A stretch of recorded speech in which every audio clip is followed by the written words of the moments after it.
I'm gonna introduce the show. So, welcome back to another Wisco Fanatics. Bryant and I are currently in I would say, a friendly debate. It's not that we're going at each other, but we have some disagreements, and that's okay because at the end of the day, we love the Green Bay Packers and we hope that they win every single game.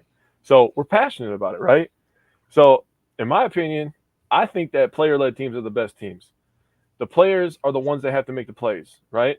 Giannis has said similar things about the Bucks, right? Everybody's questioning Griffin and Bobby Portis. There was a report about Bobby Portis saying stuff in the locker room. I think that the players need to take more ownership. That's what I personally think. You're a guy like Darnell Savage. You're on a contract year. You're a guy that needs to earn some money, needs to earn some respect in that locker room, and earn some respect from the fan base too. Because quite frankly, you haven't been the player that we thought we were getting, right? Like let's just call a spade, in my opinion. And he could be more of a leader back there. The best defenses, what do they have? They have good pass rushers. They're good up the middle with middle linebackers, and they have a good safety. They're controlling the middle of the field because inside the numbers is obviously easier to pass than outside the numbers, right? And we don't have one of our leaders on the field, and that's Jair Alexander. I guarantee you, if Jair Alexander was in this game, they would not have got that last drive. Agreed. I promise you that. I agree. So there's all this talk about Barry, all this talk about LaFleur after we win 3 straight games and we're looking really, really good. And there's a lot of improvement. And now we lose a game that we shouldn't have lost. How many times did we say that? How many times did we say in this, like coming into the season, in the early season, in the middle of the season, right, that this team will lose games that they shouldn't? I get that we've been kind of expecting this to happen at some point. It doesn't make it any easier to deal with. I agree. But it was to be expected at some point that this team was going to lose games they shouldn't and win games they shouldn't. Case in point, the previous 3. Did you see you remember my key matchup last week? No, I do not. Refresh my memory. It was Jordan Love and the Packers versus being crowned and everyone pumping them up or everything like that, right? And what do? They turn around and crap the bed.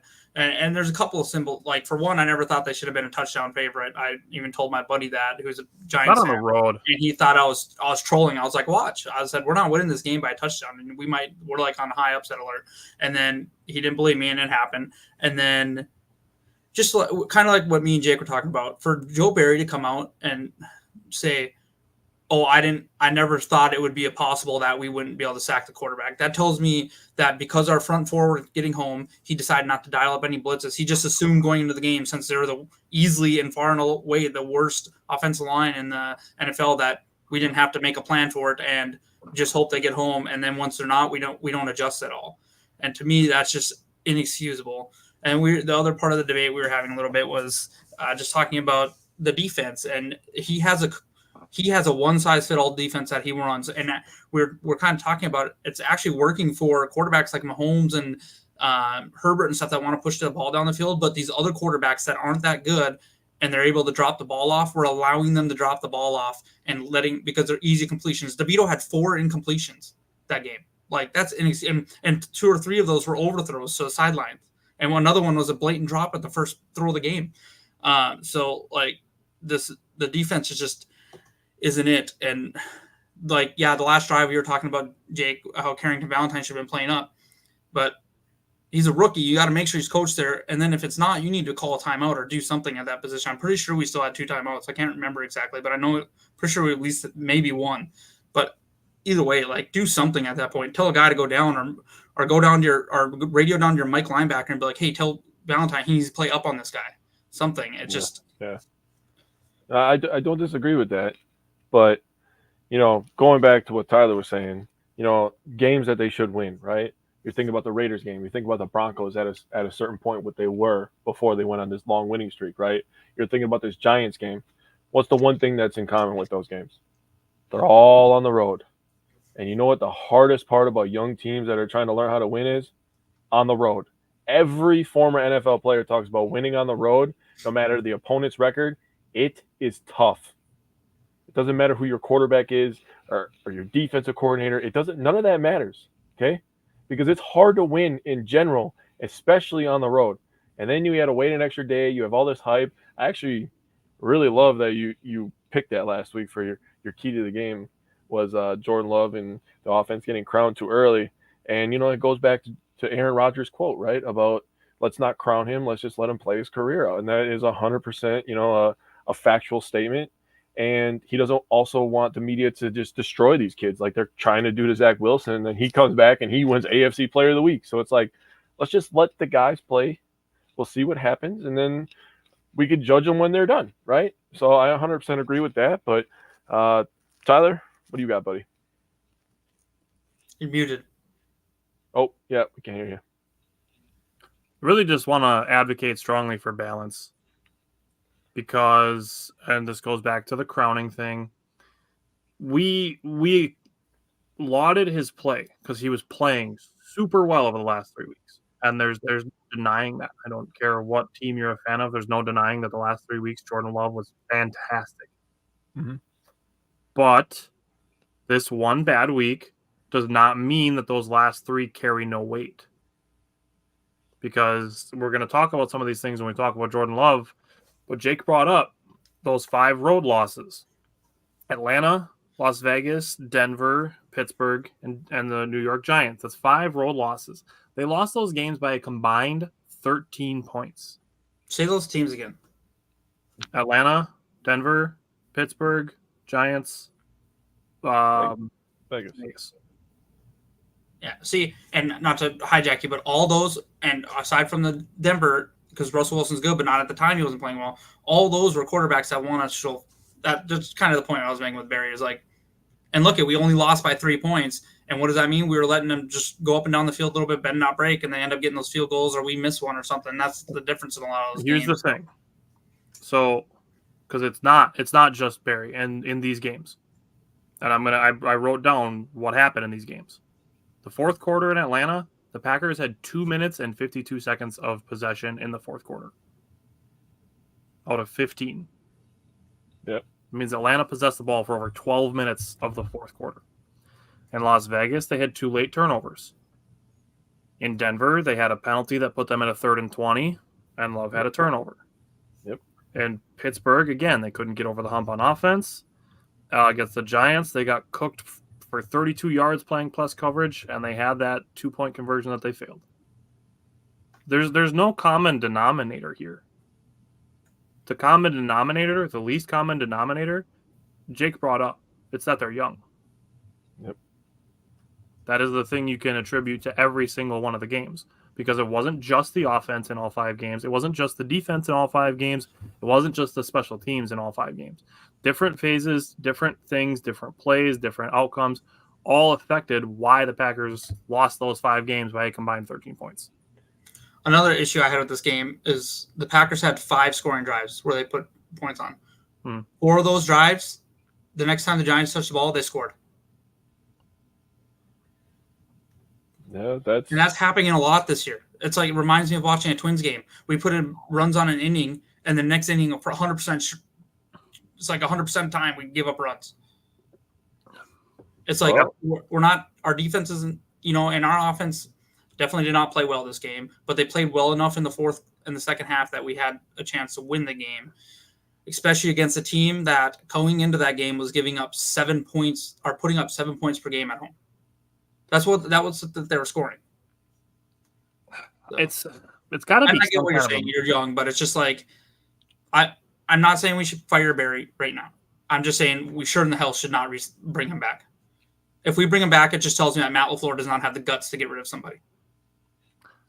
I mean, they've fired 2 special teams coordinators already, but there should be a 3rd this year. Maybe we'll talk about coaching. It might. Well, we'll talk about coaching. We have a segment for that. Yep. So, in the midst of this being a frustrated game, instead of doing 3 stars and an underrated performer, each of the 3 of us picked an underrated performer because we agreed there were no stars of the game. Jaden Reed played pretty well, but overall, we just felt that we're just going to talk about some underrated guys. So, I have a feeling my guy might end up getting picked, but Bryant, give us your underrated performer. I'll leave the one I think you want. So I will go with Jaden Reed because I do the wide receiver development. True. And you can harp on the fact that Jaden Reed had let me look real quick. He had 8 receptions for 27 yards. That's awful. That's god awful. But he had some good runs. But those receptions is not his fault. It was Matt LaFleur running the same play over and over and over. So I will say Jaden Reed, he played his ass off like as much as he could. He was not put in a position to succeed. So he was my underrated performer. I think he did the best he could with what he could with the plays that was called to him. It's not his fault that we're throwing the ball to him behind the line of scrimmage instead of all those plays where we've seen he's really good running overs and slants and all that stuff. The runs, don't get me wrong, the first 2 times, or the one out of half and one towards the beginning of the game, or the first touchdown, I should say, great play calls. But when you do it continuously, it becomes a not great play call anymore. And that's not on Jaden Reed. He's not going to be like, hey, coach, I'm not running that again. Like, there's nothing you can do. We'll talk a little bit more about some of these things. Yeah. Definitely the 2-point conversion. We'll get to that. And we have another play that we want to bring up. We'll bring up with Jordan Love. But, Jake, who is your underrated performer? I picked Devontae Wyatt is who I chose. That's a really good one. He had 4 total tackles, 4 solo. He had a tackle for loss. And he led the team in hurries this last week. He had 5 hurries. He also would have 100%, I will die on this hill if I have to alone. He would have had at least 1 sack if he was not held like a madman. Man. He got held quite a few times. I'm not crying about the refs because, we've got some calls. Every team gets calls. It is what it is. But I'm just telling you right now, there was a few plays where Devontae Wyatt broke through the line and he got held by 2 different linemen on a play. I think we counted at least 3. So there's that. I mean, I know we don't really do the grades on PFF, but Wyatt did earn his best grade of the season. So that could be, something to hang your hat on if you're a PFF guy. But I thought Wyatt was great. He played really, really well. I thought the whole D-line was – He almost played too fast on that one play. Or wait, that might have been that was Slayton. That was Slayton. Yeah. Dude, they got lucky that the tight end was pulling across because if he wasn't, Slayton was going to tackle the quarterback with the running back, dude. Yeah. I went with Patrick Taylor. Over the last 2 weeks, actually, he's been pretty solid. This week he had 4 carries for 30 yards. The week before he had 2 for 29. And then he also added 2 receptions for 22 yards. And that was another one of the things we talked about before the show is if he's playing well, give him a couple more touches. Yeah. Like, what does it hurt you? I mean, it obviously literally hurt A.J. Dillon because he's got a broken thumb. But, I mean, when a guy is playing well, give him the ball a little more. I agree. Yeah, he made the one mistake, and he realized it right away. But when you have your veteran on the team doing the same thing 2 or 3 games later, you know what I mean? So hopefully Matt LaFleur, had the same reaction as both of those. But yeah. All right. So, Bryant, talk about the wide receivers. Kind of already hit on it. Just not really a good game by any wide receiver in the receiving game, to be honest. They did what they could. Dobbs had 4 for 32. Like I said, 8 receptions by Reed for 27 yards is an awful average. And Malik had the sick touchdown catch after the drop. I don't know how you want it. I've seen other plays where they call that a catch. So, but really, I can't blame the wide receivers on this. I'll let you talk to it during your coaching part. But I really thought it was mostly a bad game plan. Why they didn't target the more to 8 to 12 yard range off the play action, which I'm sure you might get to those numbers later. Tyler, it didn't make a lot of sense to me. So I thought they played to where they really could. I can't think of any obvious drops. I can think of several missed throws, and you can say the window's a factor, but yeah. So overall they played okay. Nothing spectacular, nothing terrible. Okay. So my main takeaway for the wide receivers, and Jake and I pulled this play up, is we missed Christian Watson in this game. Yeah. And Jake and I talked about it. This play specifically, this is the one to Samori Toure in the end zone, and it gets knocked away. And you can make, a claim, if the ball is thrown just a little bit sooner or a little bit deeper, sure. But the thing with this is, if this is Christian Watson, he plays this ball differently. Christian Watson is going to jump for this ball instead of taking an extra step. Because you're going to watch here, you're going to see Samori Toure kind of change his steps a little bit, and he's going to take 2 more steps. If this is Christian Watson, once his foot hits the goal line, he's jumping, and I think making this catch. Yeah, I think that's a good thing Christian Watson's learned from, and I think you're right. Earlier in the year, we seen him do something similar to what Toure does here, but then the more recent games, you see him jump and take the ball. You know what I mean? It's like right here. He kind of grapevines a little bit. Whereas if he jumps for this ball, he's going to be the one to high point it. Or a PI. Exactly, That's or that. That's what I said, Bryant. Exactly. So, and that's the thing you teach wide receivers is to high point the ball instead of. It seems like to me in this situation that Samori Toure is trying to more run into the path of the ball instead of going up to get the ball. Yeah. So I think we missed Christian Watson and we missed some other guys that we'll talk about at other points. But when it comes down to the wide receivers, the tight ends, Tucker Kraft could have easily been an underrated performer of this game. That's who I thought you were going to take. Otherwise, I was going to take him, to be honest. Yeah, I mean, he had 4 catches for 64 yards. He had the one really big play. Actually, I think it was the biggest play of the game by either team. But he's becoming very reliable safety valve for Jordan Love. And, you know, whether or not this team makes the playoffs, which they're currently still in the 7th seed, so I don't know why people are freaking the fuck out. Like, oh my God, we're going to miss the playoffs now. It's like they're still technically the 7th seed because they hold the tiebreakers over people who hold other tiebreakers. If we finish 3-1, as long as the loss isn't to the Vikings, I think we have a very good chance of making it. Even if it is, as long as the Rams, Seahawks, and Falcons and Saints also go 3-1. We need to beat the Bucs though, so that the Falcons jump them. That's a big one for us because you have the Saints, Bucs, and Atlanta right there. Right. And thankfully, we've already beaten the Saints. A long way. Okay. So my thing is whether or not the Packers make the playoffs, and I'm not at all saying that Luke Musgrave being hurt is a good thing, but it is beneficial for Tucker Kraft because he is being force-fed into way more snaps. You guys want to take a stab? Musgrave was with the rehab group yesterday. Did you see that? Did you see Musgrave was with the rehab group yesterday working? I did not. Yep. Also, take a stab. How many percent of snaps do you think Tucker Kraft played? 98. I think it's got to be 80s and the 90 maybe. 98. 100%. 100? He played 100% of snaps this week. Oh, damn. I kind of scoffed at you, Jake, when you said, and I still think it's a long shot for because Gronkowski is arguably the best tight end, but that duo is going to be. Bro. I'm trying to tell you, bro. I seen it. I see it, bro. I'm telling you. They're going to be filthy. Dude, we get Saquon Barkley or something in green and gold next year with those 2 tight ends or something. Bro, Troy Aikman said it too. I told Tyler, you can say this is true. I was like, dude, I feel sick to my stomach. I'm agreeing with Troy Aikman. Yeah, I seen them. I heard that. I tweeted that out. Dude, he was talking like this offense in a few years, and I'm like, bro, he sounded like me, bro. These 2 tight ends, they're going to be monsters together when they're both. He brought up that already. He said Gronk and Hernandez. Yeah, he did.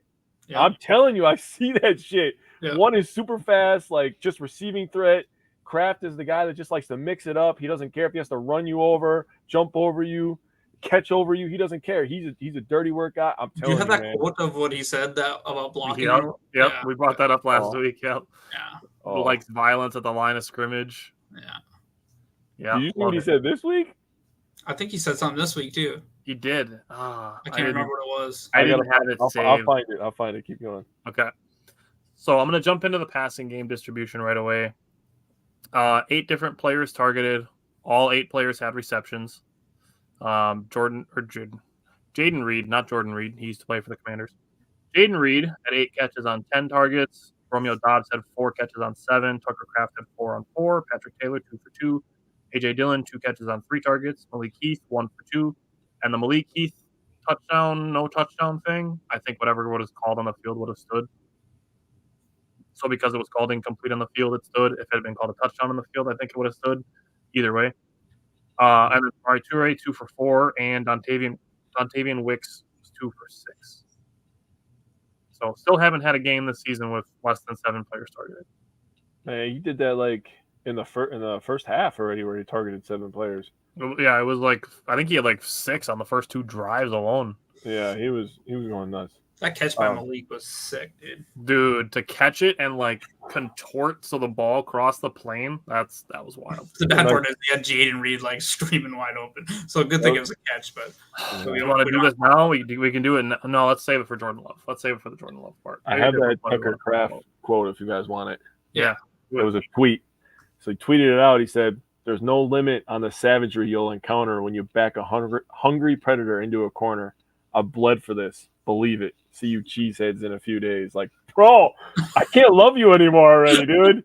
Like Kraft Stradamus over here. I'm ready to go to war for this guy, dude. Yeah, Tucker Kraft, absolutely love it. He's the man.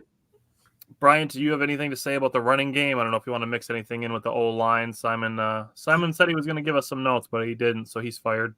But I'll look up and see. Yeah, I think Jaden Reed just ran another reverse, actually. I'm just kidding. Honestly, when it comes to the reverses, I only had one problem with it. So, but let me finish, then we can jump into that. But Dylan was just okay. The most explosive running back on the field was Patrick Taylor. Mm-hmm. So naturally, Matt LaFleur only gives him the ball 4 times. Like me and Jake, I think when you dropped off, me and Jake were talking about this. I feel like they stick to their depth chart too much. It's like, no, Dylan's the next guy up, so he's got to get the 15 carries, even though Patrick's averaging 7 yards a carry. I just wish he would have gone to him more. And for the offensive line, they played okay. They missed some key blocks, including one on the 2-point conversion. Yeah. But I don't know why Runyon is out there anymore. I've seen him get flat ran over like twice, just completely pancaked. I guess I didn't go back and watch the game and see if Sean Ryan played that much better when he was in there. But at this point, it's just like, what are we doing? And then, but I don't know the numbers actually. But I will say this: the loss is not the O-line played good enough to win this game. They were fine. There was 2 sacks. One was kind of when Jordan Love stepped up and Thibodeau kind of rolled off Tom or whatever, or whoever, or the tight end or whoever it was at the time. But they played well enough for us to win this game. I would agree to that. So they had 2 sacks. One was tagged on Myers. One was tagged on Walker. So maybe it was a thing where like Lucas Van X could have had a sack, but like DeVito rolled across his body for like a 1-yard gain, so it didn't count as a sack. But on pressures, Myers, they allowed 16 pressures total. Myers allowed 5, Jenkins allowed 5, Walker and Tom 2 each, Nyman and Runyon 1 each, and then Sean Ryan 0 on 12 snaps. He played 12 snaps. I think he's got to play more than 12 snaps. Yeah, Runyon was actually graded well as a pass blocker, as well as Ryan, and they were both like in the orange on PFF's grades for run blocking. I just remember there was one play where I watched Runyon absolutely get run over. Yeah, by 91. I remember that too. Yeah, as far as the grades, and again, I don't put a ton of stock into this. I'm just trying to use it for some context. Josh Myers was actually the worst graded offensive lineman, followed by Josh Nyman. He was going against a pretty good D lineman, though. Dexter Lawrence. Right. And then that's a scrub. That's the other side of the coin, is that they have good players. And I said that last week. Their pass rush numbers did not reflect the talent that they have. I agree to that. Okay. Brian, is there anything else you wanted to say on the running game then, or? No, I already said it. I just wish that Patrick Taylor would have got the ball more, really. Sure. But the running game really also, I think Dylan played well enough, especially in the first part of the game, and then he kind of slowed down. And maybe the injury happened at that point. I don't know when. No, it happened in the last drive. So, but I just thought we should have got Patrick Taylor in there more. Jaden Reed had, I think one of your bold predictions was that he was going to lead in rushing, and I think he did. Or no, Dylan might have got him. Is what I said, but yeah, it was close. It was close, but they were fine, but it wasn't as effective as it needs to be, and I thought it could have been more effective if we used Patrick Taylor. Yeah, and I think, I don't remember if I said this during the show or before it, that if he's playing well, give him more carries. I think I said it during the show. That was during my underrated performer part. But yeah. Jake, how did the red zone offense do? It was almost like they were missing a 6'5" guy who could like win one-on-ones, right? Yeah. Like, that would have been cool. Yeah. So first, I just write down every play. First one was a 1st and 10 at 17. Dylan ran for 1 yard. Then we have 2nd and 9 from the 16, and that's the Reed end around where he started high stepping at like the 12-yard line on a 16-yard run and scored a touchdown. That was fun. Now we're gonna go to not fun. 3rd and 4. Love threw an incomplete pass. 4th and 4. We got a 36-yard field goal. Okay, good. And I'm gonna have something to say about Anders Carlson, by the way, for all you smart people out there that I don't actually think are smart. But 1st and 10 at the 14, Dylan got a run for 5, and then on 2nd and 5, Love got sacked for -5. So then we go back to the 14. We're at 3rd and 10, and Love tries to force a pass, incomplete. So then we had to settle for a 32-yard field goal. So now Carlson is now 2 for 2. So then we have 1st and 10 at the 16. We run a double reverse to Reed, and that was the play. I don't remember his name. I apologize. 51 on the Giants ended up reading that play really, really well and just stopped it for -1. So we're at 2nd and 11. Love tries to force a pass to Toure, incomplete. Then on 3rd and 11, Love gets sacked for -10, and we miss a 45-yard field goal. And this is the point where everybody wants to say, we lost because of our kicker, who made 3 kicks, by the way, and he made a 48-yarder. And the week before, he was super clutch. So let me just say that. So then we get to the next drive. We're at the 16-yard line, 2nd and 4. Love throws incomplete to Dubs. So at this point, he starts 0 for 4 in the red zone. You get to 3rd and 4. Love hits Reed for 8 yards, gets us a 1st down, right? Get to 1st and goal. Love runs for 2. 2nd and goal. Love incomplete to Heath. That was the one where Tyler explained if it would have been called touchdown on the field, then it would have stood. And then 3rd and goal, we get a freaking amazing, crazy first career touchdown from Malik Heath. Your first career touchdown comes on a game-winning drive situation, right?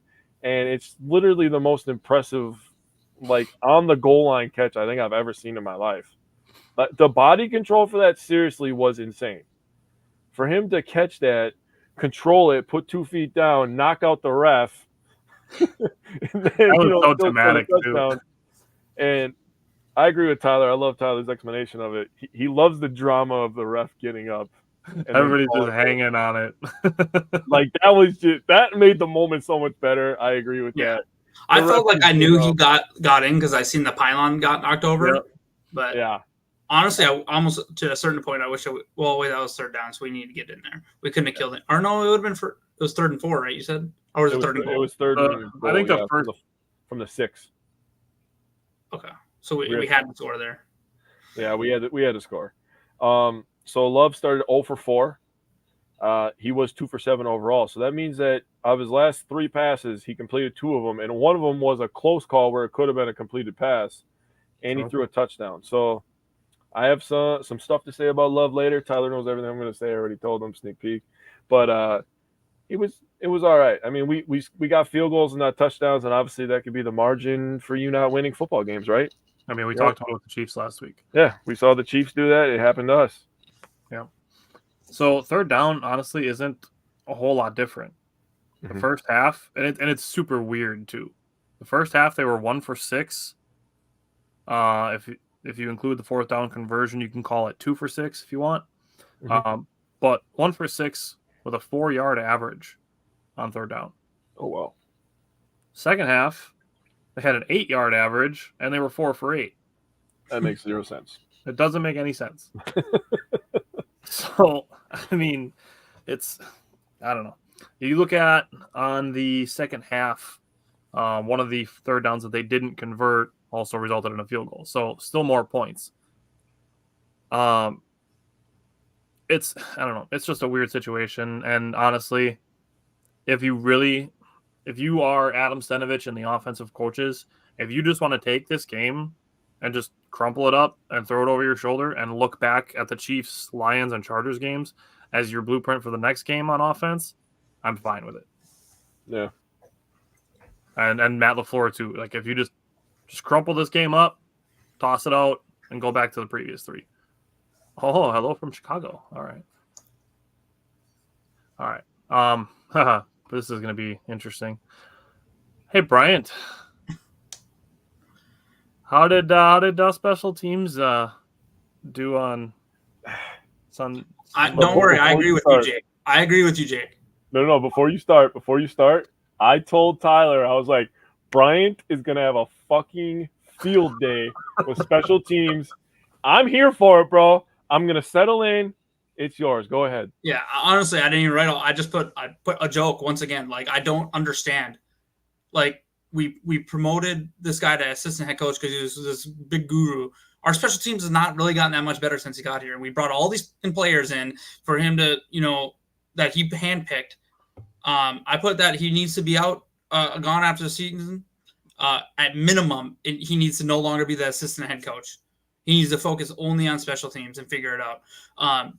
I love Nixon, but he's hurting our team. Everyone's like, oh, look at all his return yards. Yeah, well, when you return it from the end zone to the 25-yard line every time instead of taking a kneel, like 90% of the NFL does, you're gonna lead everyone in return. If you take it from 6 yards deep to the 22-yard line, you get 28 yards of return yardage, but that does not mean you start further down the field. Yeah. So this idea that he's like the best all-pro returner, he might get it again because of his yards, but in my opinion, he should not get it.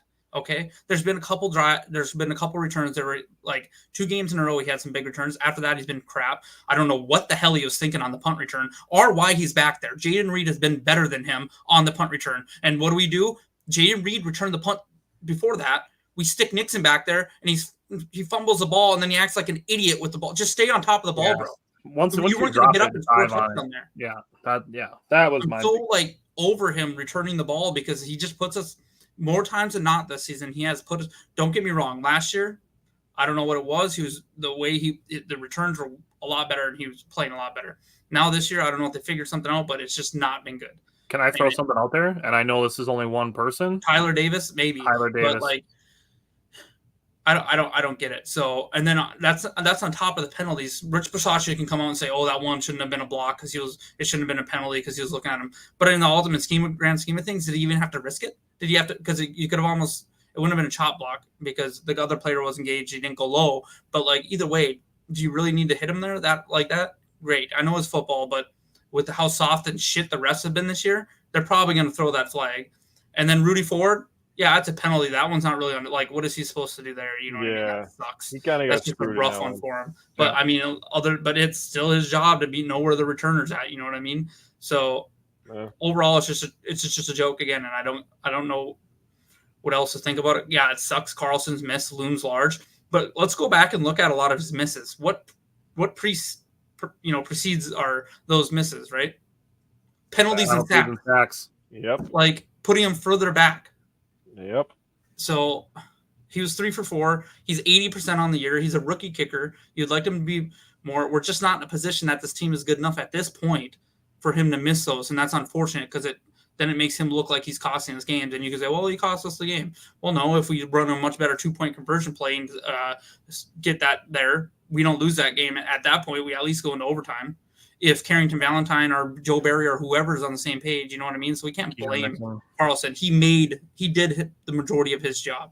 Yeah, you want your kicker to be pretty much 100% from, 45 in, but that's not going to be the case all the time. But especially when you're a rookie kicker, still learning stuff. But I'm so done with special teams. I do think that special teams lost us the game. It was a large portion of why we lost the game, but I don't think it was Carlson. No, it was Nixon. I 100% think it was the Nixon play. That game, first of all, people that don't play sports don't understand what momentum does. That made the Giants believe. That made the Giants fans believe. So that drive, they didn't even have a freaking second down on that fucking drive, I don't think. I think they had, maybe 1 second down. They had 3 first downs and a second down. They ran 4 plays. They got the ball at the 31-yard line, touchdown right away. That was right after we stopped them. Yep. 3-0 after halftime. Yep. And then they go and score again.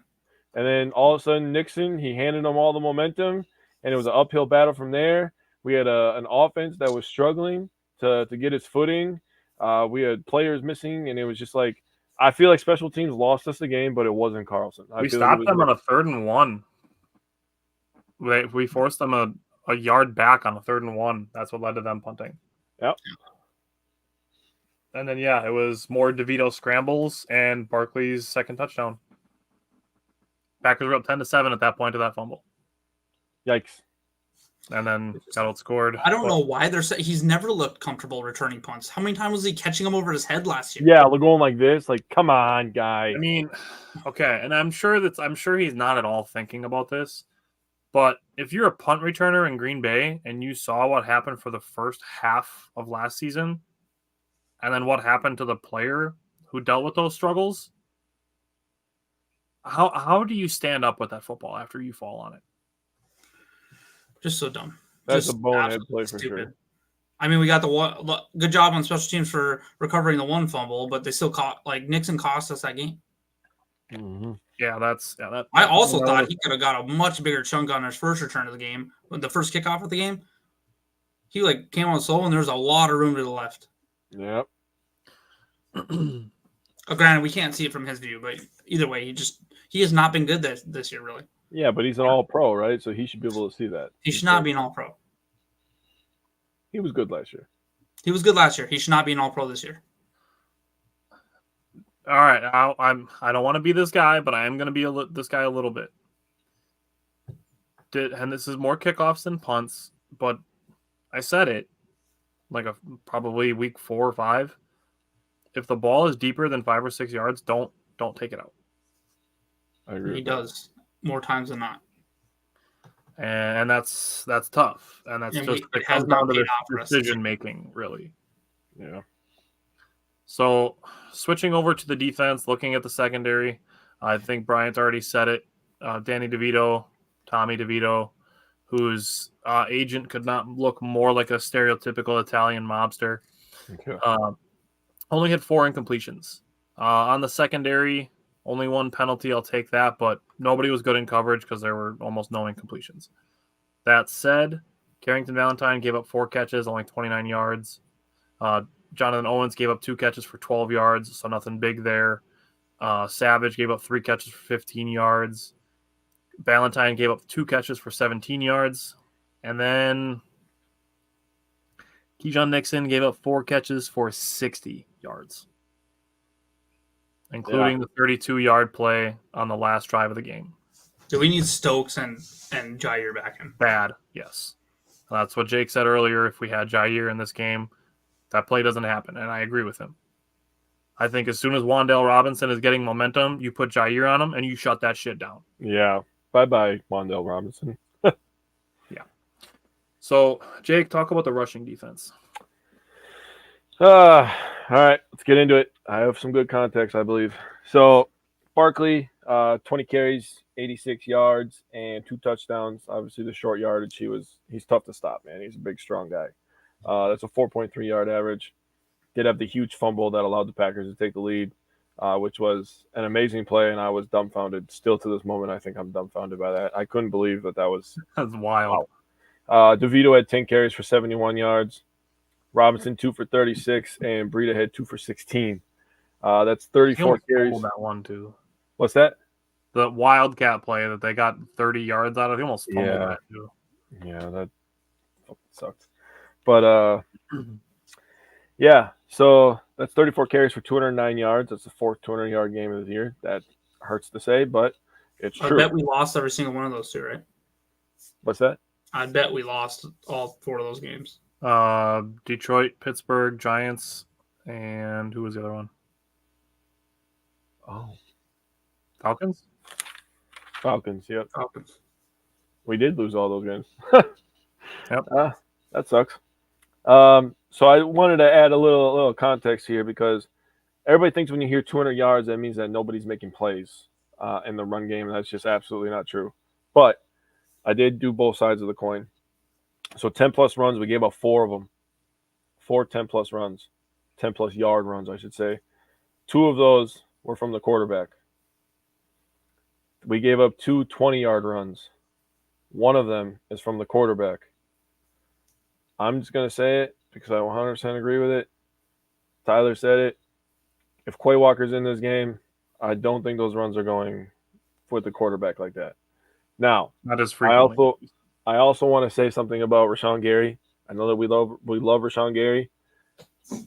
Everybody was complaining about the big giant holes in the line where the quarterback was just able to step through. A lot of that was on Gary. Gary was just rushing way too far up the field, had no gap responsibility. He saw red and he was going to go for it. He thought he was about to have his moment. He was about to go in there, get 3 sacks like we all did, right? And we should have expected that. But, for him to not adjust as well, not just Barry, the players have to make plays. For Gary to not realize maybe I'm going too far up the field, maybe I should try to, hit him with the speed and come back inside. You can make adjustments as a player too. But in the run game, we actually had 6 negative or no gain runs. So we were still making plays. One of them was a 4th down stop, by the way. Just wanted to point that out. But the run defense is a problem, but they're making plays as well. It's just the quarterback having 70 yards. That's a problem. Yeah. That's what makes it go over 200, obviously. So, Right. Running quarterbacks, man, they've been our Achilles heel for a long time, and that does not matter of the DC. It's been a problem for a long Doesn't time. matter of anything. Like you can go back mid 2000s, Yeah, damn near 20 years ago. That was a problem, and it's still. Yeah. The Packers just for some reason just don't defend running quarterbacks well. Looking at tackling, the numbers weren't terrible when you look at the tackling. They had 8 missed tackles, which I would take.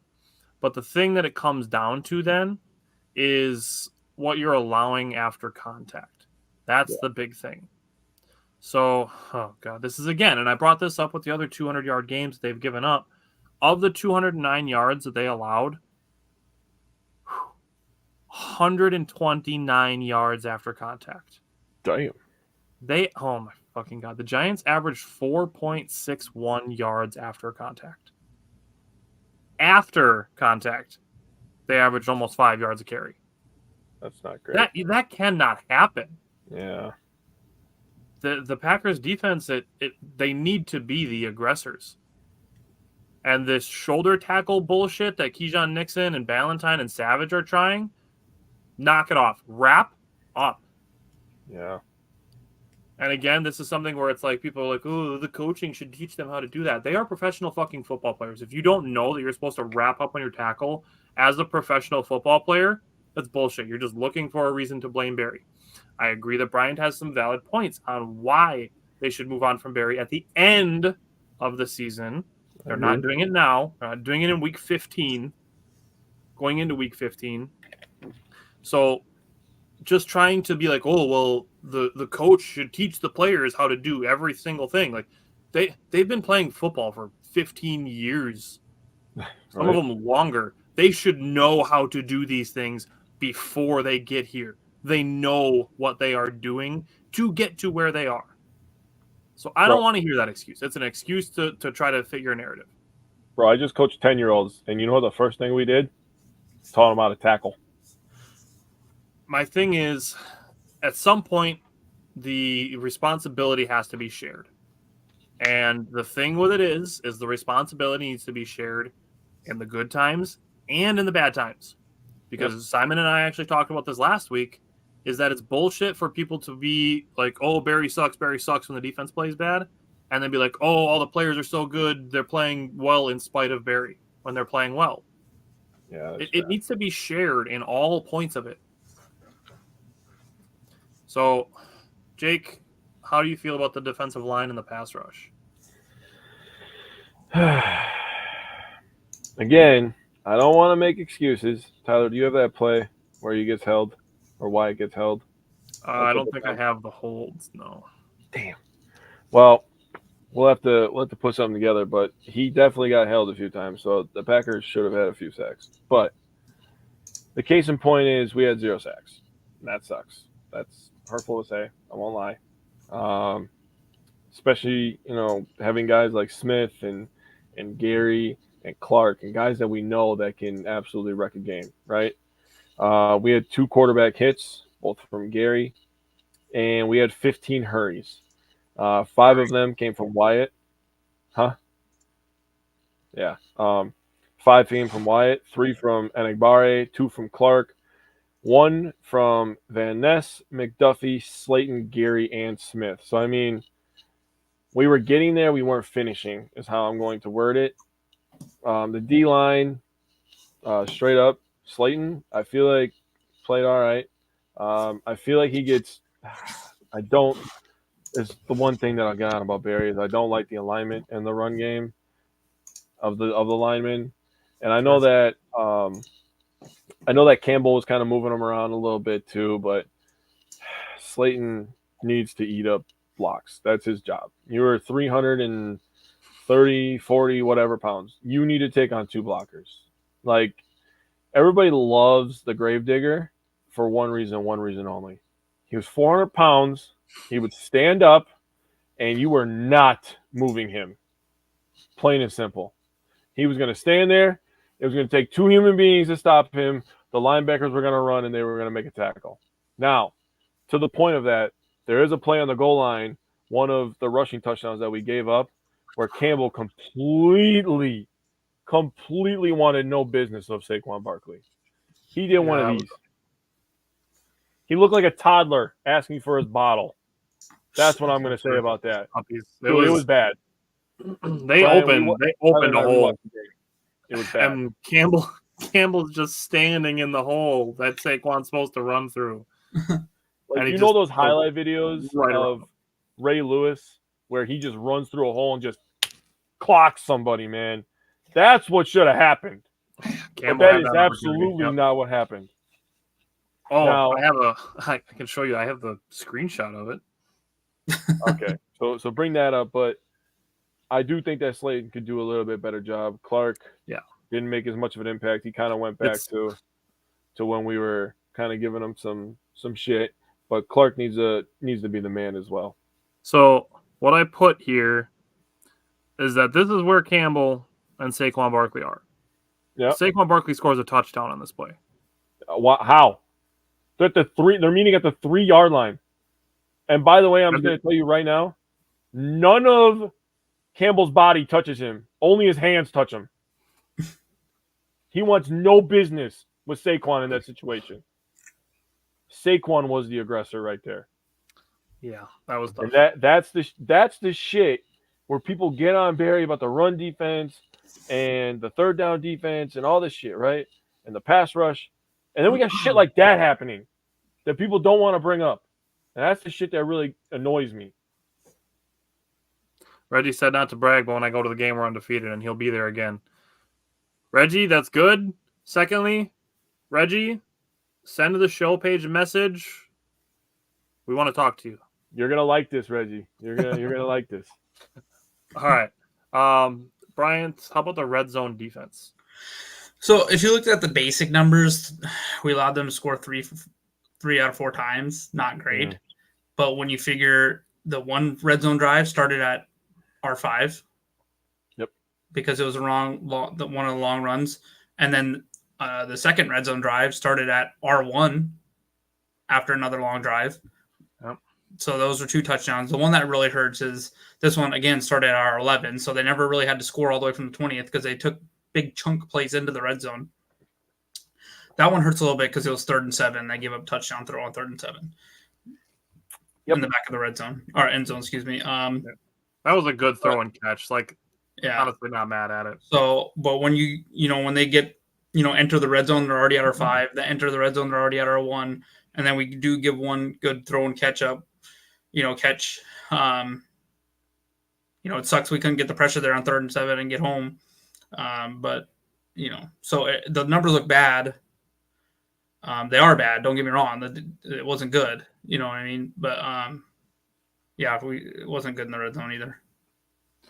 Jake, what about 3rd down? So talking about 3rd downs,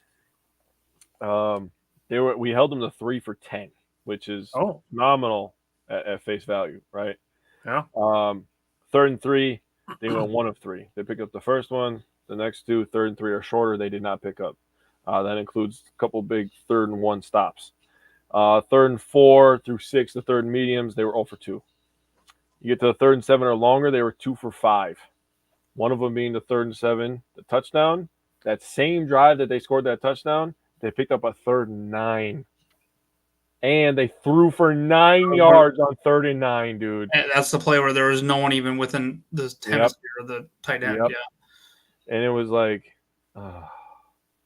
but that's why I said at the face, it looks amazing. 3 for 10. You're like, man, the Packers are playing good on defense. But one drive where they pick up 2 long 3rd downs can just absolutely break you.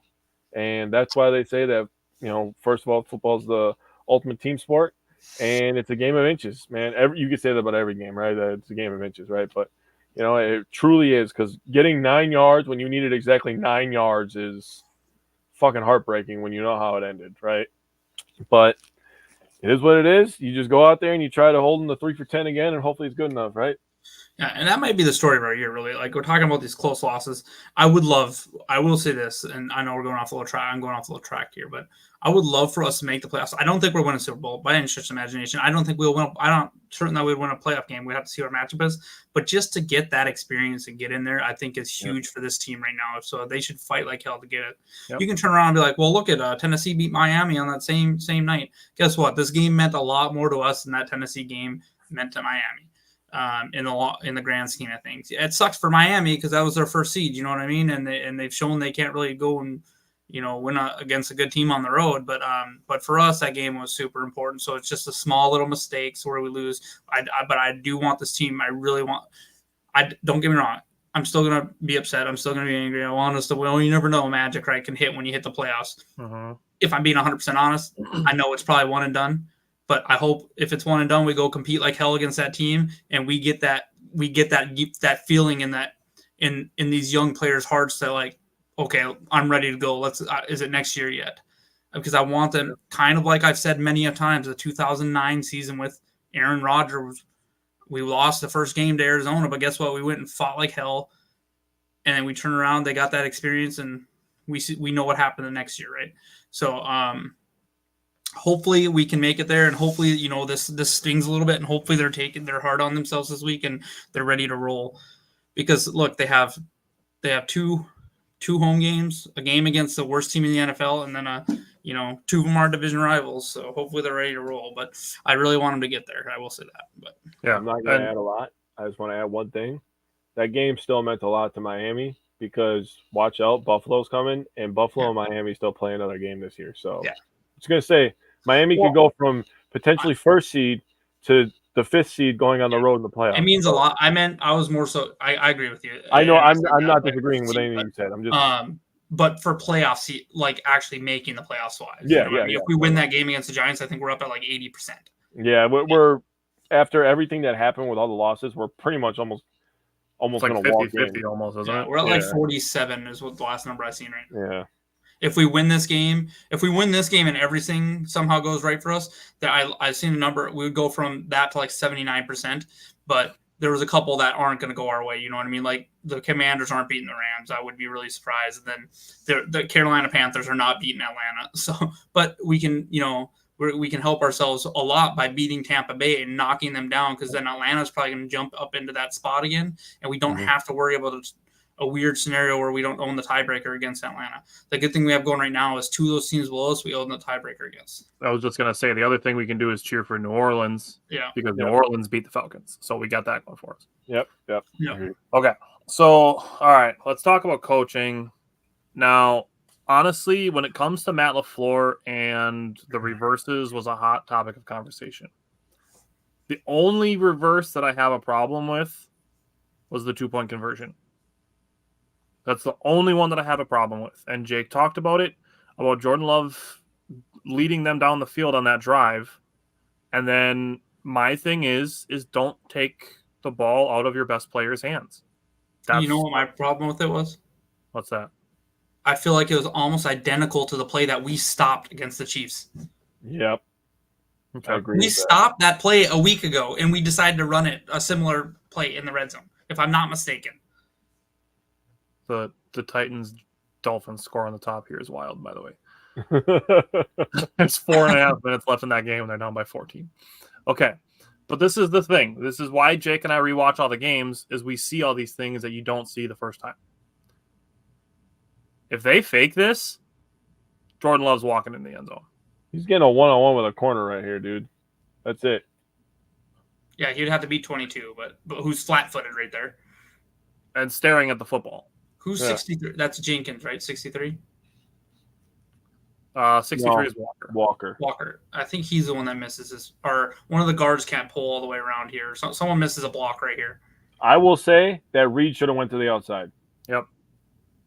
He should not have put the Jordan Love later too. But yeah, Jenkins did miss. Yeah, if he goes outside Walker there, he's just got to run to the pylon. You're getting a line. He pancakes that guy. I didn't even see that the first It time. was a corner. That's why. It's Rasheed Walker versus a corner. But it's someone pulling here missed the block for sure.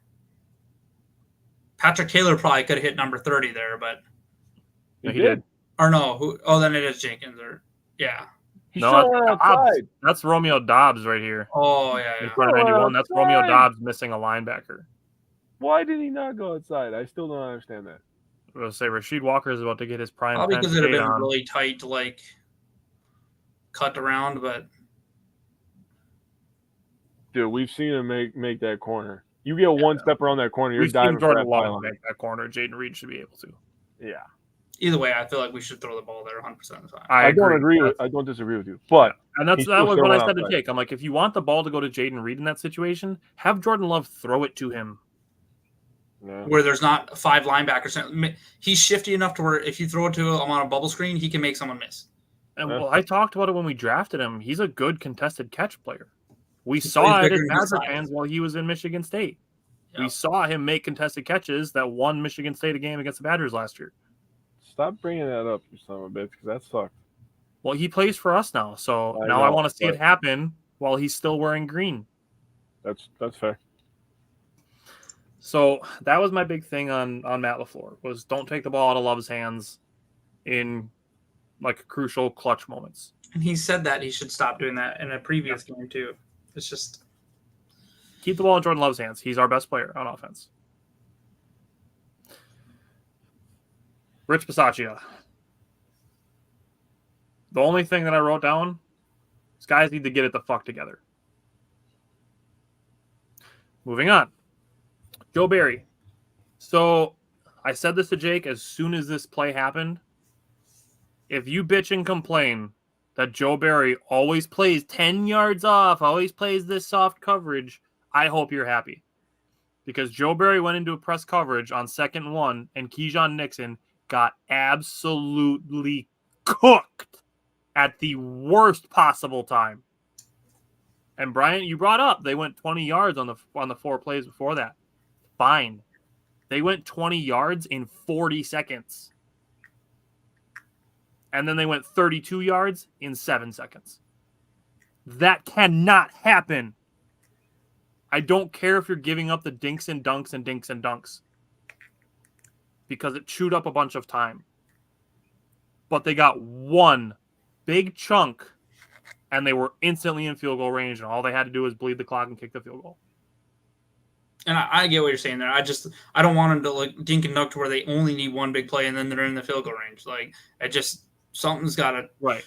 So it's like they can't find a good spot. They're either right up in their face where they're getting cooked, or they're 10 yards off. Why can't we play like 4 yards off, give them a small cushion, and to where they're like, okay, if you want to catch it in front of us, I'm going to let you do that, but you're going to get hit.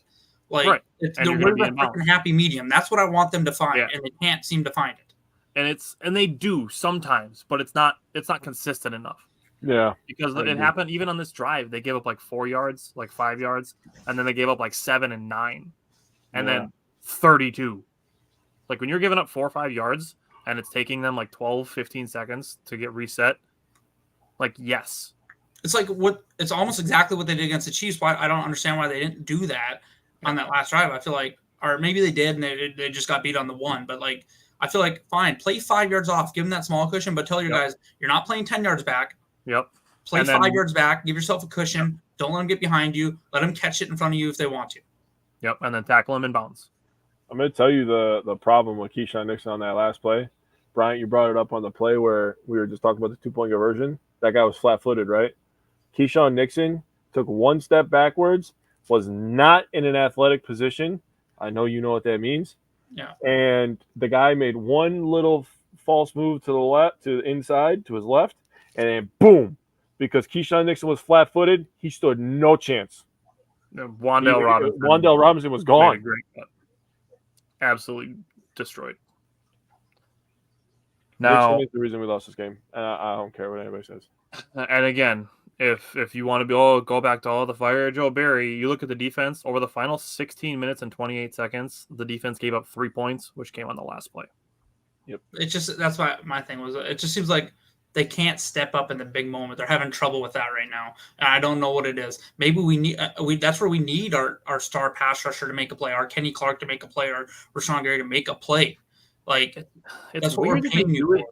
in certain situations. Yeah, Because like they've had times where like after turnovers they've made huge stands. Yeah.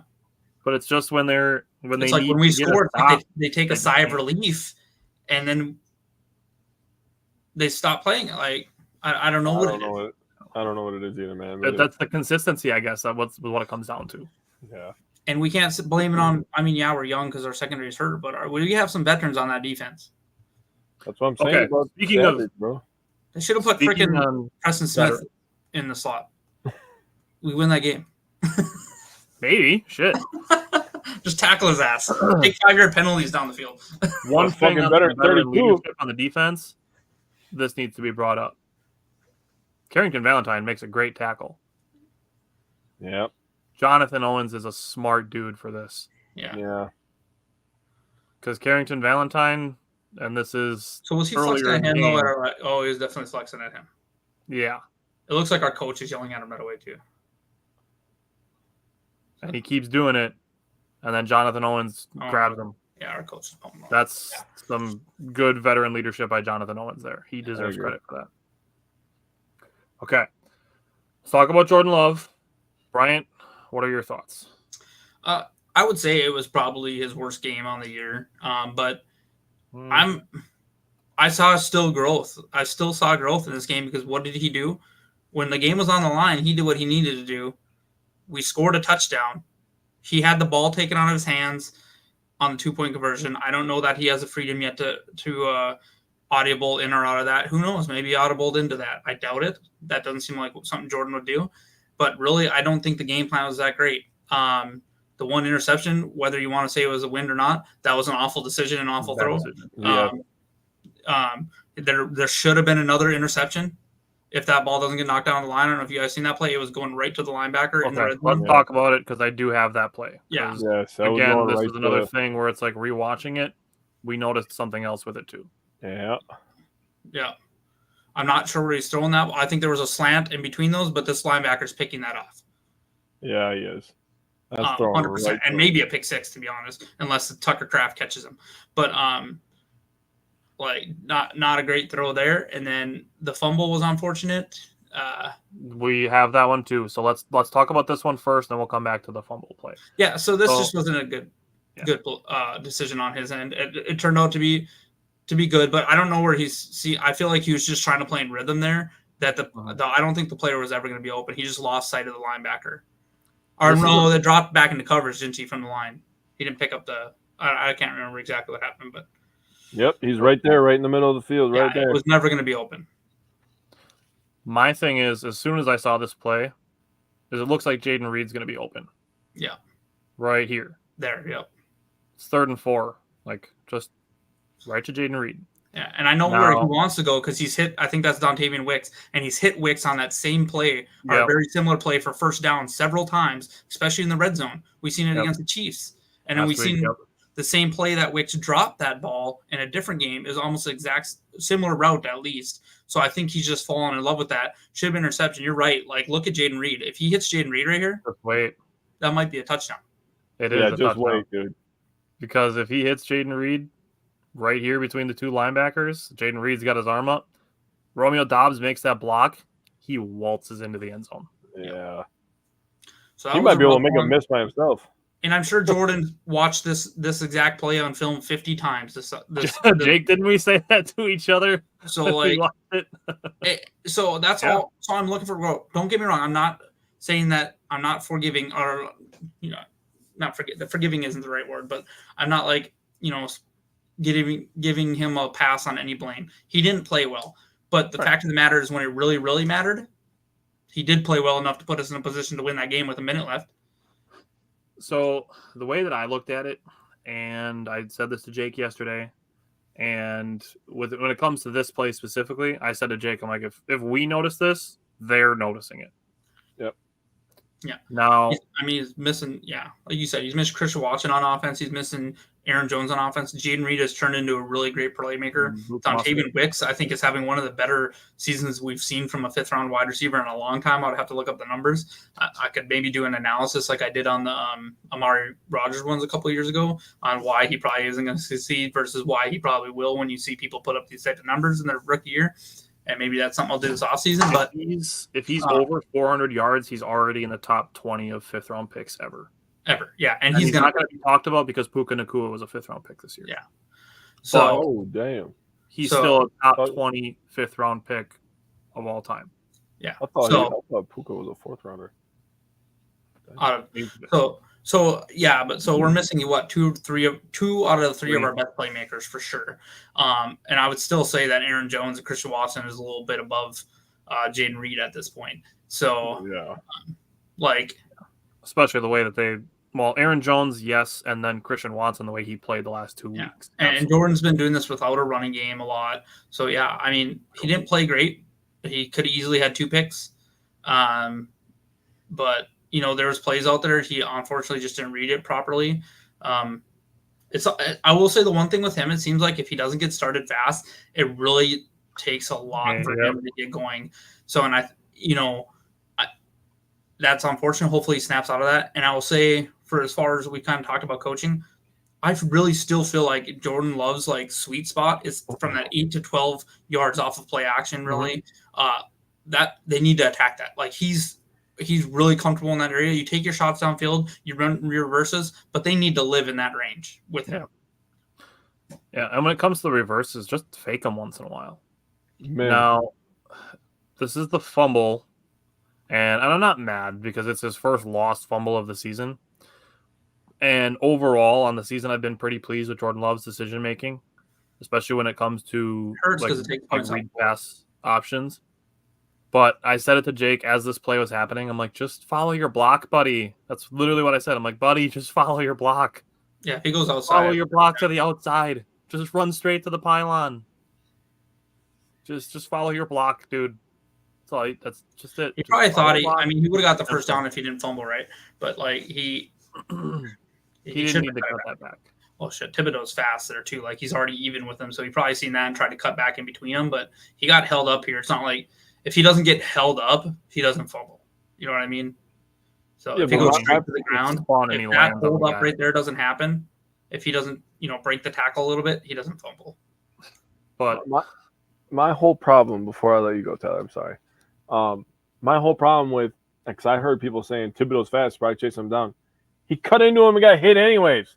Yeah. At least try to make a play and get to the outside and get the damn first down, dude. First down or something. Go to the pylon here. Just follow your block. Yeah, I agree with that. Okay. Yeah, and then that's like I said with the floor, with Stenovich, Love. I'm like, just okay. What I said to Jake was, overall, like I said, I've overall been pretty pleased with his decision making. And Bryant kind of tiptoed around it with the early miscues, the couple third downs that he missed. I feel like that shook his confidence a little bit. Whereas the previous 3 weeks, he had been playing with a lot of confidence starting early. The Packers were scoring touchdowns on their first drives, and it was giving them a lot of momentum. Because that's when Jordan Love, when he has that confidence, he's playing with that loose confidence and instinct that he had the last 3 weeks. What I said was, I think when he got into this point where he missed those couple throws, that then he became sort of robotic, and he was trying to be overly technical instead of just slinging it like he had been. And that's one of those things where it's like he just gets, a little too rigid. He's trying to be a little too technical, and then he's overthrowing balls or he's throwing rifles that just don't quite have the touch on them. And that's what he needs. He needs that confidence just to play a little looser and rely on his instincts. And that goes back to something that LaFleur has been saying since training camp. Yeah, this might be the perfect time to be rolling into a game against the top, bottom 3 team against the pass. So hopefully he can snap right back into confidence here. Yeah. So, Jake, you have any thoughts on Jordan Love? I'm just going to word what Brian said differently because that was my main point too. When Jordan Love needed to be good, he was great. That's just my opinion on it. When he needed to be money, he was money. He had a couple really good throws in the red zone that I talked about already. And, let's give him some credit. This guy is going to probably throw for 4,000 yards, right? He needs to average. I hope he gets there. He needs to average 229 yards over the next 4 games. By the way, Bryant, you said this was maybe his worst game of the year. He had 218 yards. So to say he can't average 229 yards over the final 4 games is insane. My main point with that, he's going to do that without a 1,000-yard receiver and a 1,000-yard rusher. I don't know if that's ever been done ever. Honestly. It probably has been. Probably. We'd have to look how rare. It might be rarer than we realize, but. What I can tell you is that it's never happened in Bears history. And if Jordan Love throws 7 touchdowns over the last 4 games, he'll have more touchdowns this season than any Bears quarterback ever. Oh, wow. Yeah. Okay. So Reggie said they shipped me ended up winning a Lucas Van Ness, but they shipped me a Watson one. They sent me the Van Ness certification, said I could trade it or keep the Watson one. I mean, Watson or Van Ness, I don't think you can go wrong. Yeah, I mean, it's a win-win, bro. Good for you, Yeah. bro. They're like, hey, give me both. Okay. The way that I looked at this Giants game before we move into the Buccaneers game is this was an opportunity for us to be realistic, even though we are optimistic. Yep. And we can be realistic without just tearing the team down and saying that everybody sucks and everybody needs to be fired, because there's way too much of that out there. And what I will say is we understand that there's a lot of content out there. Ours isn't the only content that a lot of people follow. But we would also encourage people to, whatever content they take in, is to at least try to get a couple of sources. It doesn't even have to be us. But just try to gather multiple sources so that you're not only thinking what one content creation site is telling you. Because what we would encourage and what we hope is that we can help other people then be able to formulate their own opinions and have them be good ones. And we're not saying that we're the only show with good opinions, but there's shows out there with bad opinions, and then people hear them say one thing and they latch onto it, and that's the only narrative that they will then follow. And I'm going to tell you why. Because it grabs headlines to be negative. So much easier to be negative than positive. It's way easier. It's because people are emotional and they're mad that the Packers lost. So when they hear somebody saying bad things about the Packers, which they're mad at, they're like, yeah, I agree, which you should not do, okay? Basically, I'm going to piggyback off what Tyler just said. It's okay to do some critical thinking, okay? It's okay to do some problem solving, okay? This could be a life lesson or just about sports. Take it whatever way you want. Americans do not problem solve anymore. We are lazy. We take the easy way out of everything, okay? Let's not do that, okay? Let's especially not do that with our sports teams. To just say that somebody should get fired because we gave up 200 rush yards is lazy, okay? Let's just call it what it is. You did not go mean back. We don't agree to a certain point, because I do agree, but I don't agree that it should happen in season, because we're not going to get anywhere with that, right? If it was going to happen in season, it had to happen early season. But and I agreed with you. Now we just wait. I agreed with you that I don't think that he should be back. But I agree with Tyler when I say that now is not the right time. It's just absolutely not the right time, okay? And I'm not going to make a million excuses about players being hurt or anything like that, but it's not the right time. You can just tell when it is and it isn't. After the season, when we make the playoffs and we play our one or, if we're lucky, 2 playoff games, because I don't think we're winning the Super Bowl either, whenever we get that experience and, these young players get some confidence, they learn some things, he'll be gone then, okay? Because his contract's up. We're not going to rehire him. He's a lame duck. Let me say this. Hey, one real quick, though, because this kind of plays to my point with LaFleur. Has he actually fired a coach, or has it been lame ducks he just didn't bring back? I think Drayton was fired. Yeah, I think so, too. Okay. So let me say this, and this is why I called the fire Joe Barry narrative lazy. If you're just going to say fire Joe Barry because the defense didn't play well, that's where I'm going to call you lazy. Because we've just talked about it for an hour and 15 minutes, and obviously that wasn't all about the defense. But all of these other things, all these other factors that contribute to this. Not just, the defense gave up a field goal on the final drive, and that's why we lost. There are so many other things that happen over the course of a 60-minute game. That's why I bring up things like the fact that the defense only gave up 3 points in the final 16 and a half minutes. There are way more factors than just one defensive coordinator. And I get it. People want I've called it a scapegoat mentality. They just want one person to blame so they can be like, well, if this one thing was different, so would the outcome have been. And that's just not the case. That's why we break all of these things down, is to show that there are team responsibilities. Jake said it too. This football is the ultimate team sport. So it really just needs to be this collective of everybody has their part to do, not just one coach, one coordinator. All right. That said, let's move forward. Let's focus ahead. Bryant, what are you looking for from the Packers offense against the Buccaneers on Sunday? Okay, so can we function without Watson? I'm hoping so. We need Jones to play because I do think we need a home run hitter. Don't get me wrong, Jaden Reed has been good, but Aaron Jones is still more of a home run hitter at this point because really Jaden Reed's hitting his home runs on reverses, and I can promise you Tampa Bay is going to be looking for reverses this game. Yep. They also have a safety named Antoine Winfield Jr., who's very good. They also have Devin White, who is very fast on those, getting side to side.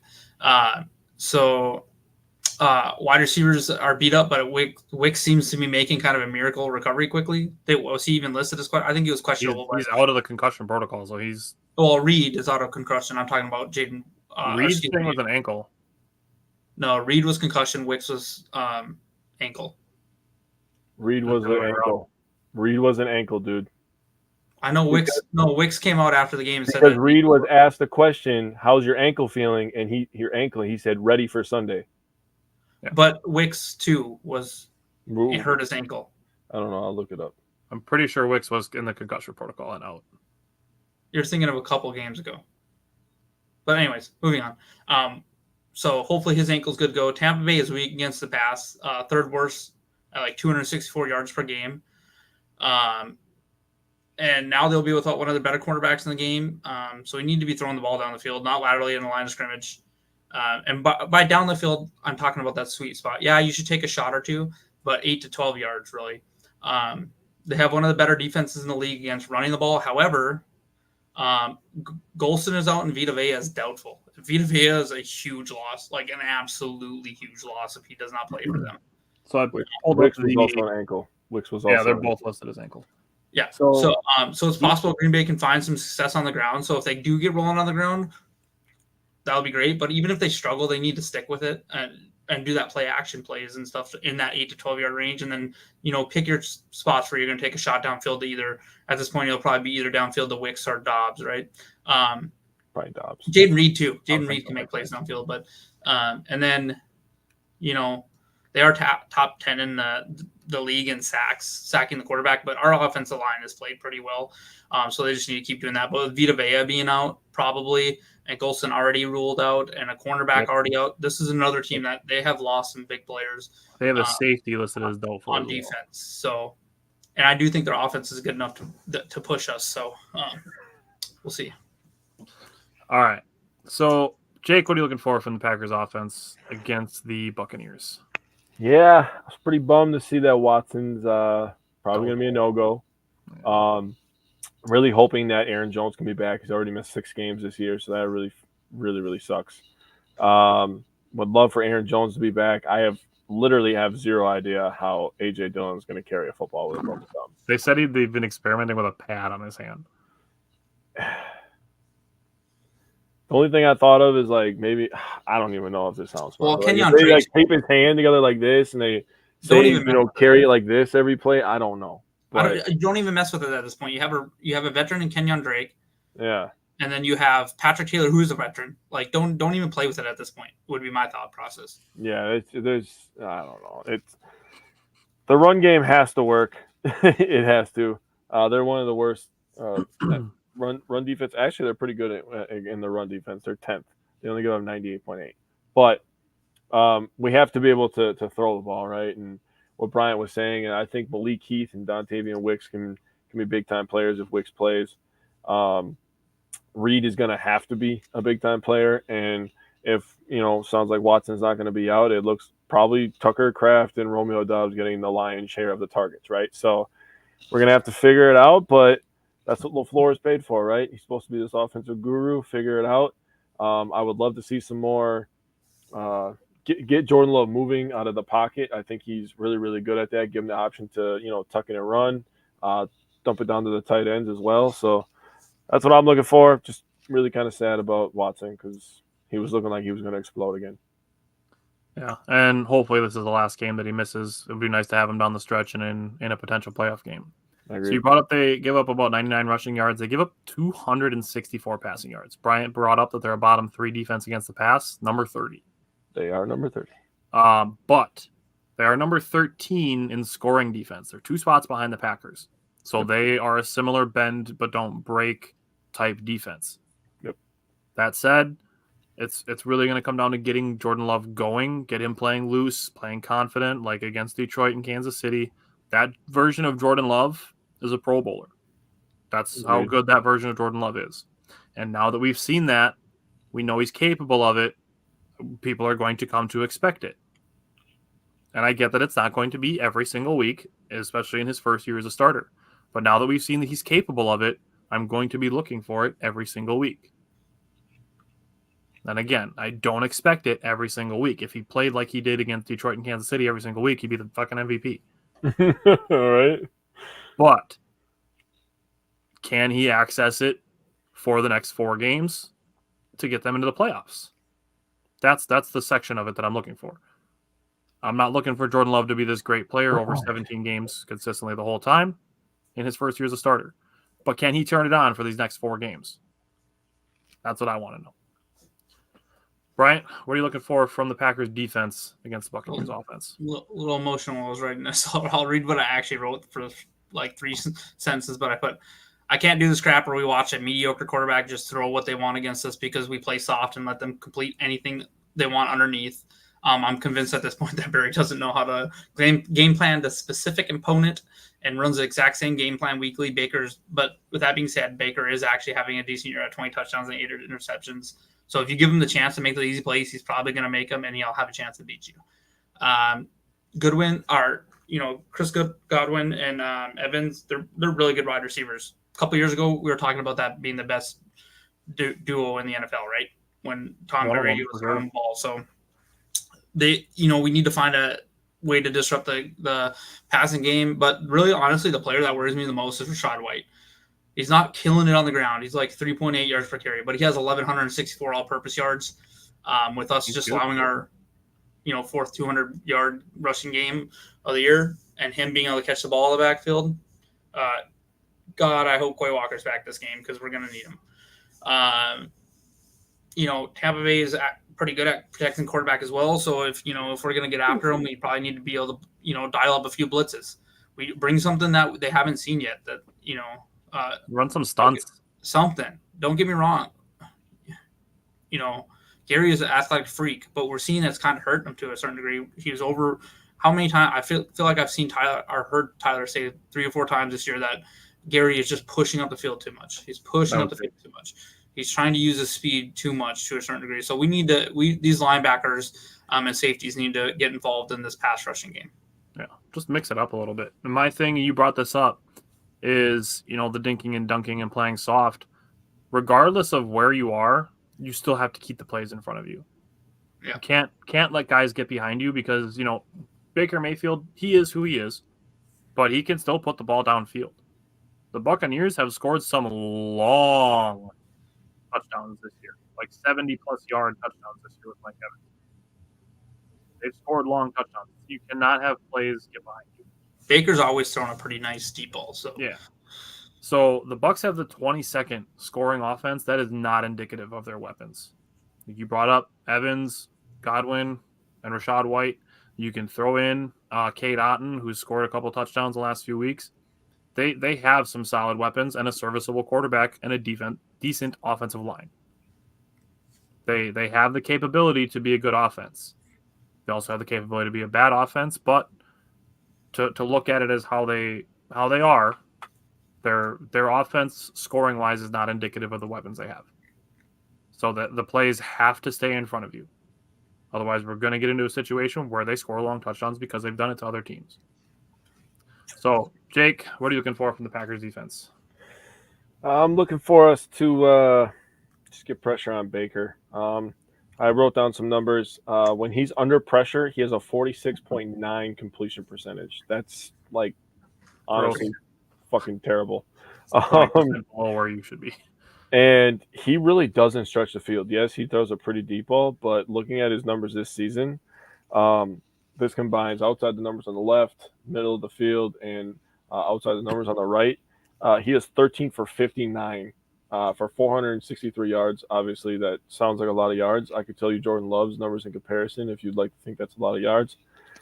He has a 57.5 rating, which is also fucking garbage, and 5 touchdowns to 3 interceptions. So, I mean, for a guy who has Mike Evans, like we need to start putting more respect on Mike Evans. Hall of Famer Mike Evans. Hall of Famer, 1,000 yards every season, including this year, Mike Evans. I mean, that guy just goes out there and gives you 1,000 yards and 10 touchdowns. That's what Mike Evans does, right? Yeah. So in comparison to that, I mean, Jordan Love, he's 25 for 65, 828 yards, 5 and 5. 2 of those interceptions came in the Raiders game. And he has a 78.6 rating compared to the 57.5 rating. Baker Mayfield was the number 1 overall pick. Jordan Love's in his first year starting. And he does not have Mike Evans, by the way. No. So Mike Evans has 11,445 career yards and 91 touchdowns. Yeah. He's what, 30? Yeah, dude just he won Johnny Manziel a Heisman, dude. Like, that's who Mike Evans is. Like, let's not forget about that. Okay? I remember several years ago they were talking about if he was going to stay in Tampa Bay or not, and I was praying to God he came to Green Bay, because could you imagine him and Devontae Adams and Aaron Rodgers? That was filthy. But really, I'm just looking for us to pressure Baker. He falls right into what Bryant's talking about. He really kills in the short to intermediate. So let's hope that the Packers come ready, aggressive, and tackle. That's all I got to say. Spoiler alert.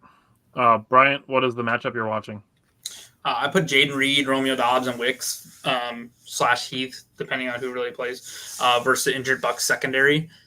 They're missing their starting safety. They're missing a starting cornerback. They've already sucked against the pass game as it is. They need to attack. Where the area I want them to attack is behind the linebackers before Antoine Winfield, because Antoine Winfield will make plays on the ball. We've seen him do it before. He'll do it again. You're going to have to throw deep a few times to just make sure you do that outside the numbers. Really, you'll be fine. As far maybe you won't complete it, but hopefully you shouldn't get a chance for Winfield to get over there and pick the ball off. But really, that sweet zone I've been talking about, attack them there. Beat these cornerbacks. Beat the backup safety. There's a chance that, Jamal Dean, their other cornerback, is questionable as well. Yep. So he's not coming to, they could be in really rough shape, almost like us.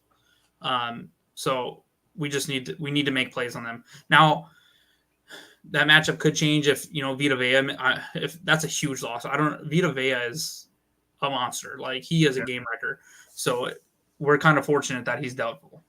So. Yeah. Mine's very similar. I put Jordan Love versus pass catchers just because it sounds like they're healthy except for Christian Watson. If Christian Watson, who is already doubtful, doesn't play, what is the response? So we saw earlier in the year, this game, honestly, it's starting to remind me a lot of the New Orleans game. Where we're looking at it there's good players on the defense, there's good players on the offense, but they don't always put it all together. So we had Jaden Reed making plays in that game. We had him drop a pass too, but Jaden Reed made some plays in that game that helped put the Packers in a situation to come back from being down 17 points. Obviously, not getting down 17 points in the first place would be ideal, but it happened. But they came back and won. That's fair. Dontavian Wicks earlier in the season had drawn some big pass interference penalties. Moving the ball can be done in different ways, but it has to be done, and we need all of the phases of the game. So we need the pass catchers to play their part. And drops are a part of it as well. The Packers have 20 drops on the season. Oh, boy. That's a lot. Chiefs are at 33. So that's, they keep throwing it to Kadarius Toney like fucking idiots. So. Well, and they have MVS on their team. So. That's their own fault. Yeah. So, yeah, Jordan Love versus pass catchers without Christian Watson. Jake, what's the matchup you're watching? I brought up Mike Evans, and it's our corners versus Mike Evans. If you look over the last 4 weeks, what is the one good wide receiver we have faced? Keenan Allen. And what the hell did he do to our corners? He abused them. The Chiefs. Could have been worse, too. It could have been worse. Mike Evans is this is what I wrote down, quite literally one of the game's best playmakers. He is the model of consistency when you look at NFL players. If you take a guy, season by season, not game by game, but season by season. Yeah. It's like when you take the totality of a player, like his year, that's Mike Evans. I would love it if Mike Evans had one of his 2 catches for 20-yard games this week. That would be ideal. So we're gonna hopefully double team him, safety over the top, and make somebody else beat us. Even though Chris hopefully Godwin at least is a good Jair player. or Stokes plays. I know we don't know what to expect from Stokes right now, and I feel like they're going to do this crap where they give him like 4 snaps again. But like that's another thing too. We're late in that game. There's no more saving him for like if Aaron Jones is back, he needs to be back, and you need to give him the ball. I agree. At this point, you know what I mean? I agree. All right, Bryant, who's your X factor? Jordan Love. So I feel like he needs to start quick, and he needs to. He needs to take advantage of this weak secondary. So just complete those passes out of there for you, get in a rhythm, and get rolling again. I like it. Jake, who's your X factor? Mine is Baker Mayfield. This is going to be the 3rd straight year that he's played at Lambeau Field. Hasn't played well. He has played well, in my opinion. So keep doing your best Jay Cutler play style. I will say, Bryant was reading off my sheet because he's a goddamn cheater. I want some more exotic blitzes. What the hell happened to DB blitzes? Why don't we blitz our slots anymore? That doesn't make sense. We used to do that shit all the time. Or safety. With how fast Nixon is, you can't bring him on a blitz. Right? Or with Jair against the Bears in week 1. He missed the tackle, but he was there. Yeah, but I agree with a safety blitz too. Like Savage is pretty fast. Put him down in the box. Jonathan Owens is down in the box a lot. Make him blitz. If he gets a clean shot on the quarterback, he might kill him. Same with Anthony Johnson Jr. That dude smacks tight ends. Imagine what he can do to a quarterback. Bro, I don't know if I want to send Anthony Johnson Jr. on a blitz, dude. That guy's looking like he's ripping into somebody's like he's gonna kill somebody. He is crazy. Also, I don't think that should have been a penalty in the Giants game, but I agree. It probably wasn't, but you don't even give him a chance to throw it. Hey, he clocked that guy. That was awesome. My X factor, Jake, you almost got it. Dontavian Wicks. He's come through in some key moments and has set up some key moments in a lot of games. So he might not be the one making the game-winning touchdown, but when it comes to like Brian brought up like the third down play, he did get it against the Chiefs, and the Packers scored a touchdown. Same thing against the Lions. He had some big catches, and then the Packers were able to score touchdowns. Like it's something where he might not be the guy scoring the game-winning touchdown, but he's going to make catches on the way down the field. I'm with it. Bryant, what is your key to the game? So my key to the game is just get love throwing the ball in rhythm early and often, and that sweet spot. Like I've hit on, and I've continued to hit on because I feel like that's where he's been best all year long. Just continue to hit those and stay ahead of the sticks. Get into those 2nd and 5 situations where they don't know if we're passing or throwing. So I like it. Jake, what is your key to the game? So now I'm going to read off of Bryant's notebook because you've had this a couple times. Win the turnover battle. But I have some context for you, and it's actually kind of insane, and it makes me think how even these guys are just looking at their record. In 4 of the 6 Packers wins, they have won the turnover battle. In 4 of the 6 wins, Tampa Bay has won the turnover battle. The Tampa Bay Buccaneers are +6 in the turnover battle, where Green Bay is at 0. So that could be a really, really big factor in this game. Also, just want to throw this out there for the Packers. In 6 of their 7 losses, they've lost the turnover battle. So it's really big for Green Bay. Well, I mean, I will say some of that is like late game turnovers. It is. But in that Raiders game, they had 3 turnovers to 0.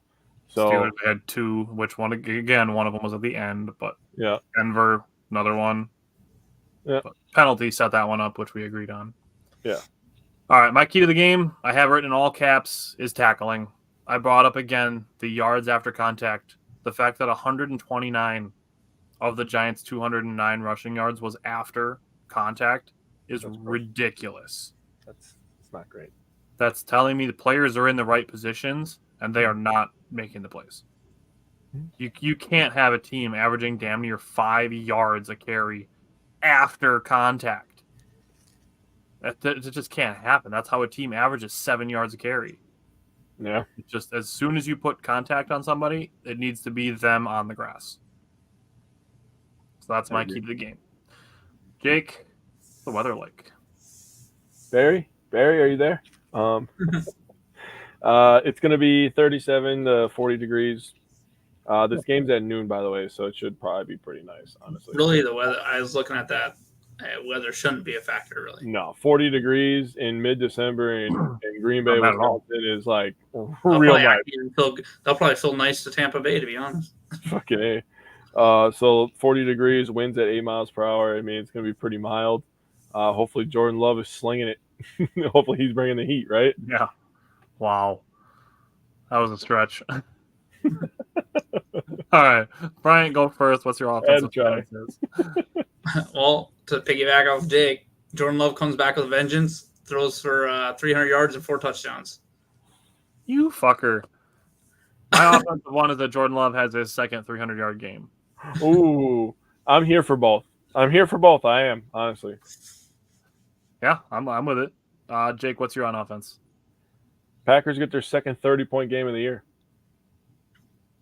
They've had a 27 and 4 touchdowns are happening. I can easily see a field goal added to that. Let's do it. All right, Brian, what about defense? Packers only have 6 interceptions on the year. They get 3 this game. You fucker. Did I get you too? You fucker. I rolled down. Not first for anything next week. This is what I picked. Pick off Baker twice. The Packers only have 6 on the year, and Baker has only thrown 8. I put 3, so mine's a little bit different.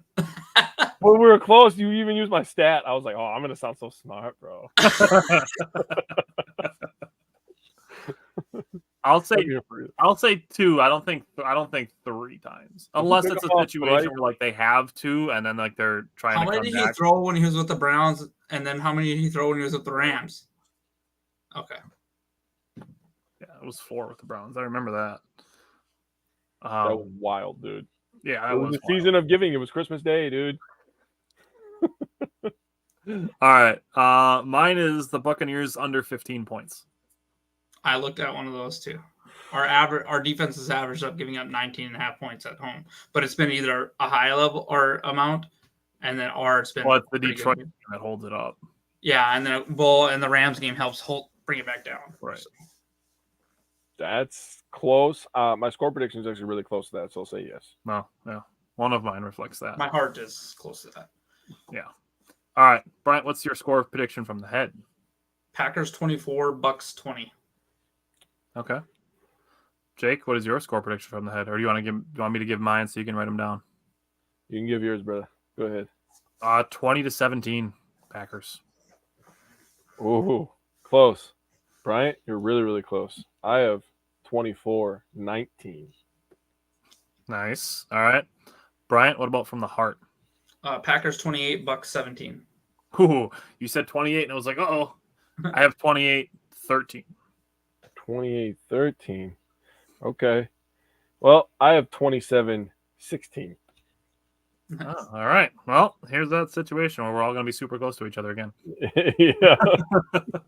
All right. Anything else you guys want to throw out there? Packers, Buccaneers. No, this is a big game. Like, there's no way to, They're all big games from here on.